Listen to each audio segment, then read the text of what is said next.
Birodarlar, qarzimizni bor bo'lishi, mushkulalarimiz bor bo'lishi, ancha-muncha kasallarimiz bor bo'lishi biz uchun yaxshi. Men anaqa qilib tashlayman seni, urug'ingni qutib tashlayman seni deyotgan odam bir piyola choy ichib, tomog'i qoqib ketadi-da, o'lib qoladi.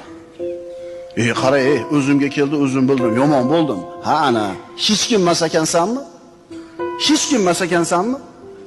Pul bo'lsa, pul hal qilmagan narsani katta pul hal qiladi. Bu bo'ladi e'tiqodi.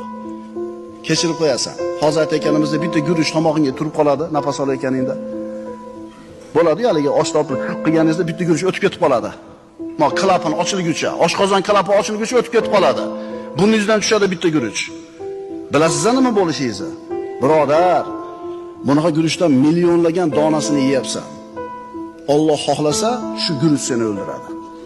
Shuning uchun ojizligini his qilgin.